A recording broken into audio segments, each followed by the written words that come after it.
We're joined by Eileen Ley. She's the new publisher of the newspaper, Voice of the Diabetic.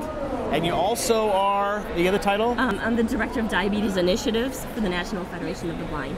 Director of Diabetes Initiatives for the National Federation for the Blind. You say you deal with anything technical or anything to do with diabetes? Everything related to diabetes, because diabetes causes blindness. The Federation has been very involved. We've published Voice of the Diabetic for 22 years, and we're also involved on making anything we need to do to make technology for diabetes accessible, so that a person who's blind can use all the other technology that sighted diabetics have. Let me ask you, because I started the diabetes supply store with my partner back in 1989. Oh yeah? And there was a meter as big as like an oven. A brick? Yeah. Oh. Yeah. Yes, that's It was true. like as big as a microwave.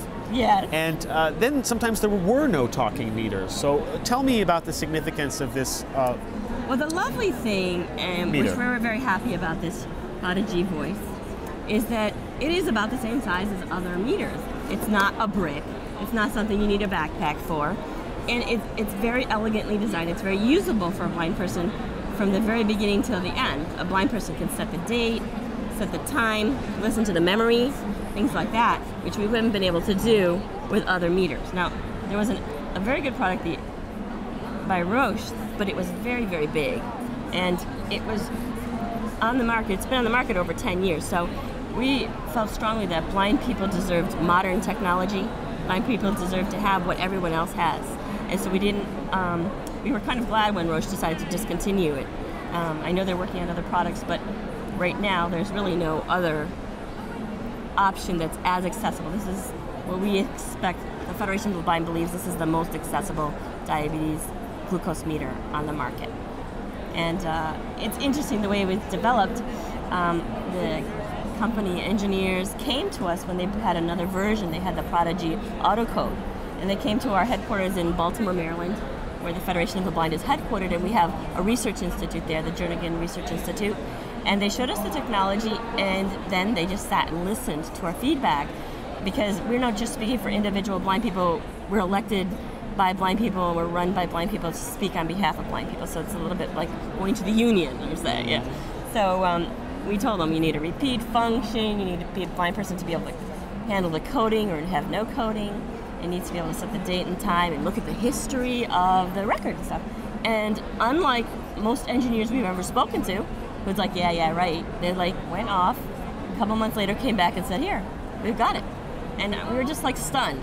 We were so surprised that we passed a resolution at our national convention in Atlanta commending the Prodigy people for the way they develop technology in conjunction with the end user.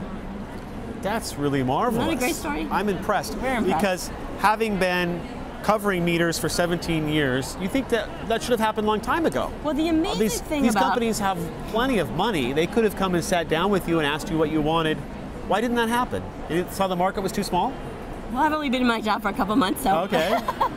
But we are really trying to exert our influence and explain to people why we have the knowledge, and that by partnering with business, we can make their job easier by teaching them how to make things accessible without a lot of fuss and fury. I think what people have not realized in the past is that there's a whole lot of people who are diabetic after being blind. For example, we started our magazine to write for diabetics who lost their vision from type 1. Well, now more than half of our readers are blind people who are type 2. And also you have this older people getting older and older, having vision impairment problems, living longer, but living independently. And so the market's growing in terms of the need for these accessible products. People are finally stopping to respect the senior citizen market and say, well, what do they need? And the way we talk about the accessibility is that the universal design of making something talk just is a smart business sense for all products. In fact, our resolution that we passed said that every meter should be designed with a speech feature built in. That way, blind people always have the most current technology available to them. They won't be working with a 10-year-old meter while everyone else gets the newest, greatest, and latest. That's very important. I wonder if the American with Disabilities Act would cover that. Well, technology is not well covered by the ADA very easily. However, the Federation of the Blind has had a lot of legal cases. We sued Target, for example, because Target's website was not accessible. Well, as soon as we won that lawsuit, 25% more corporations had accessible websites. I mean, we really try to set policy there.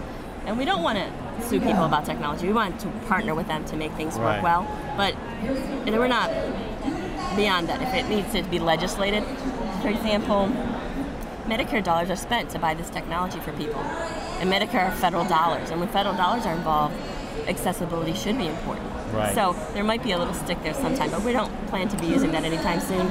We would just like to be consulted in the development of technology, like the Prodigy guys did. They did a lovely job, and we commend them for that. This is a great success story. So if any of these companies are watching, you can say you're inviting them, right? You have an open door policy? Partner with us, absolutely.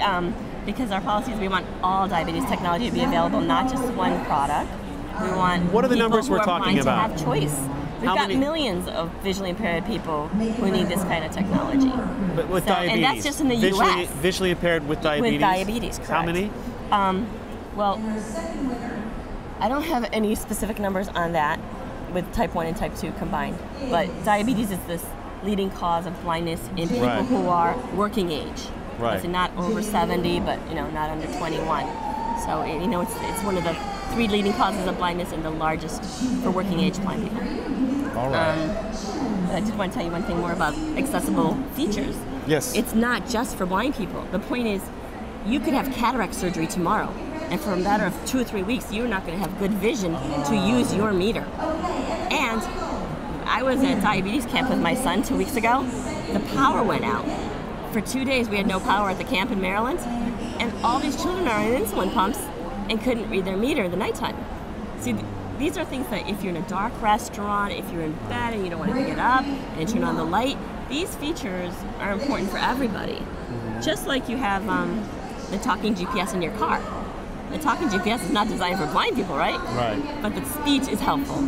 Exactly. And the key is to design the speech in a way that is usable. Lots of stuff is designed with speech, but it's not usable by a blind person. The speech is just added in there as a decoration. Right. But with a little planning, it's not going to make things more expensive. It's just going to be the right thing to do. Eileen, thanks for coming over to share your views with us. Thank you very much.